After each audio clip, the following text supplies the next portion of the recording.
Buenas, vamos a empezar el capítulo de enrutamiento dinámico.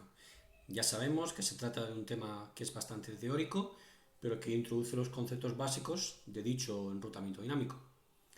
Bueno, para poder entender las características básicas de un protocolo de enrutamiento dinámico, conviene que lo comparemos con algo que ya conocemos, en este caso con el enrutamiento estático que ya hemos estudiado. Bueno, pues un protocolo de enrutamiento dinámico tiene que incluir las siguientes características. La primera, la detección de redes remotas.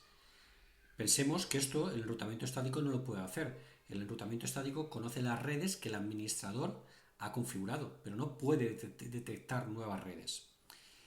El enrutamiento dinámico mantiene la información de routing actualizada. Esto se hace de forma automática, mientras que en el enrutamiento estático, para actualizar la información de routing, lo tenía que hacer a mano el administrador. El enrutamiento dinámico también puede escoger el mejor camino hacia las redes de destino, entre varias posibilidades. Sin embargo, en el enrutamiento estático, como ya sabemos, las rutas están fijas, son estáticas y son las que ha decidido el administrador. Y el enrutamiento dinámico, para terminar, puede encontrar un mejor camino si por lo que sea la ruta actual no está disponible. Esto en el enrutamiento estático, la única posibilidad que tenemos es establecer rutas flotantes o rutas de backup, como ya hemos explicado. Bueno, pues una primera clasificación de los protocolos de routing dinámico nos ofrecería que tendríamos protocolos de gateway interior y protocolos de gateway exterior. Esto después vamos a explicar lo que es. Por debajo de gateway exterior, lo único que tenemos es un protocolo de routing vector ruta y el único actual que se está utilizando es BGP. Sin embargo, en los protocolos de gateway interior tenemos los de vector distancia y los de link state, que son los de estado enlace. Debajo de link state tenemos OSPF is, sistema intermedio a sistema intermedio. OSPF es uno de los que más se utiliza. Y por debajo de vector distancia, RIP versión 1 e IGRP, que este último es propietario de Cisco. Estos ya no se utilizan y han sido sustituidos en la actualidad por RIP versión 2 y para Cisco e IGRP. Bueno, protocolos de enrutamiento de gateway interior y de gateway exterior. Lo primero que tenemos que entender es qué es un sistema autónomo. Bueno, pues un sistema autónomo, como podéis ver, es un conjunto de routers bajo una administración común. Esto quiere decir que ese conjunto de routers podría ser los que pertenecen a una empresa o también los que pertenecen a un ISP, ¿de acuerdo? Un proveedor de servicios de Internet. Entonces, Internet se basa en el concepto de sistemas autónomos, lo que también se conoce como dominios de routing, y se requieren dos tipos de protocolos de enrutamiento distintos. Por un lado, los protocolos de gateway interior, que se utilizan dentro de un sistema autónomo. Entonces, como hemos dicho, las empresas, organizaciones o proveedores de servicios de Internet utilizan protocolos de gateway interior en sus organizaciones. Protocolos de gateway interior pues son RIP, IGRP, OSPF y sistema intermedio a sistema intermedio. Sin embargo, para la comunicación entre distintos sistemas autónomos se utilizan protocolos de gateway exterior, los EGP. Entonces, para poder comunicarse los distintos proveedores de servicios o las distintas empresas grandes, necesitan un EGP. No lo pueden hacer con un protocolo de gateway interior.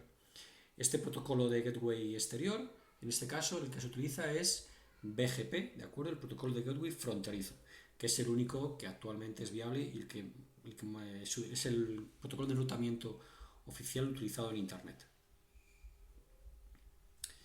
Bueno, en el diagrama que tenéis podéis ver que tenemos 5 sistemas autónomos. Aquí tendríamos un sistema autónomo que como protocolo de gateway interior utilizaría OSPF.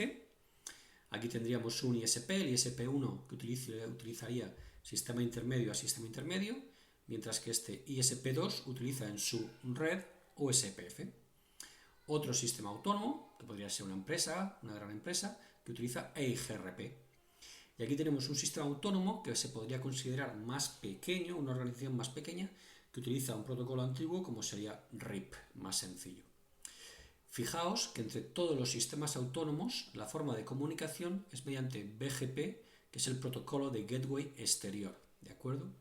Excepto en la comunicación entre el sistema autónomo 3 y el ISP2, que al tratarse de una organización simple y tener una única salida a Internet o al proveedor de servicios, eso se podría configurar, por ejemplo, con una ruta estática por defecto y no haría falta nada más. Vamos a ver ahora los protocolos de routing vector distancia.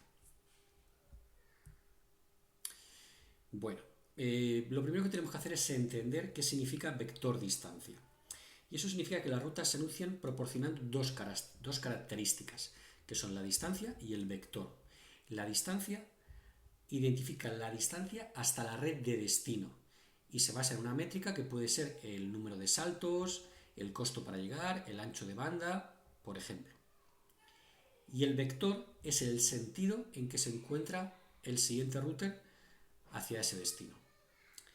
En este ejemplo tenemos que el router 1 tiene información de que la distancia para llegar a la red 172.1630/24 pues es de un salto, si consideramos la distancia como el número de saltos. Esa sería su distancia. Y el vector sería el sentido para llegar a ella. ¿Cuál sería el sentido? Pues la salida a través de su interfaz serial 000 que le lleva al router 2. Entonces, esto lo que significa que un protocolo sea de vector distancia. Repito, que tenemos que especificar la distancia mediante una métrica, ya sabemos que puede haber distintas métricas, y el vector o el sentido para llegar a esa red. Entonces tenemos que considerar y tener presente que un router que utiliza un protocolo de vector distancia no tiene información de la ruta completa hasta la red de destino. La única información que conoce el router sobre una red remota es la distancia o métrica para llegar a esa red y qué ruta tiene que seguir para alcanzarla. ¿De acuerdo? Los protocolos de routing vector distancia no tienen un mapa completo de la topología de red. De hecho, no tienen un mapa de la topología de red. Veremos que los protocolos link state sí que tienen un mapa de la red. Vamos a ver ahora los protocolos de enrutamiento de estado enlace o link state. Bueno, vamos a ver, lo primero que tenemos que considerar es que el uso de un protocolo de routing de estado enlace o link state es como tener un mapa completo de la topología de la red. En este caso sí se tiene, en vector distancia no. Todos los routers de estado enlace usan un mapa de red idéntico. Todos utilizan el mismo mapa. Un router de estado enlace usa la información para crear un mapa de la topología y seleccionar el mejor camino hacia todas las redes de destino en dicha topología. También tenemos que tener en cuenta que los protocolos de enrutamiento de estado enlace no usan actualizaciones periódicas. Los de vector distancia sí. Esto más adelante profundizaremos. Y cuando los routers han aprendido sobre todas las redes requeridas, es decir, que han alcanzado la convergencia, solo se envía una actualización de estado de enlace cuando hay un cambio en la topología. Aquí tenemos un ejemplo. No nos centremos ahora en esto del primer algoritmo de la ruta más corta de Dijkstra, que esto se explicará en un vídeo posterior. Lo único que quiero es que os fijéis que aquí tenemos una topología con 5 routers interconectados entre ellos y que aquí los enlaces entre cada router simbolizan lo que sería el costo para llegar a ese router. Es decir, por ejemplo, el router 1, para llegar a esta red que estaría conectada aquí, su costo sería 22. ¿Por qué? Porque este tiene un costo de 20 más este 2 de aquí, 22. Esto sería, por decirlo de una forma muy sencilla, más adelante profundizaremos, lo que sería el costo dentro del enrutamiento de estado enlace. ¿De acuerdo?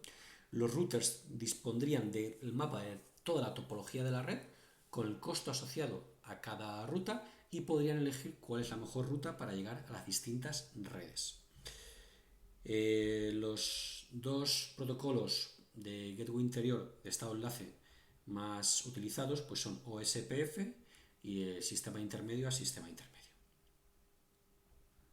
Bueno, vamos a ver ahora características de los protocolos de routing dinámico. Vamos a ver. Entonces, tenemos que tener en cuenta distintos factores. El primero de ellos es la velocidad de convergencia, que eso es cómo de rápido comparte la información de routing y alcanzan un estado de conocimiento coherente todos los routers de la topología de la red.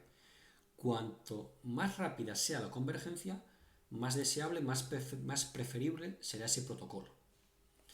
Fijaos que en protocolos de vector de distancia, pues tanto RIP versión 1, RIP versión 2 e IGRP tienen una velocidad de convergencia que es muy lenta. Sin embargo, IGRP ya es rápida y los dos de estado enlace, OSPF y IS es rápida. ¿De acuerdo? Escalabilidad.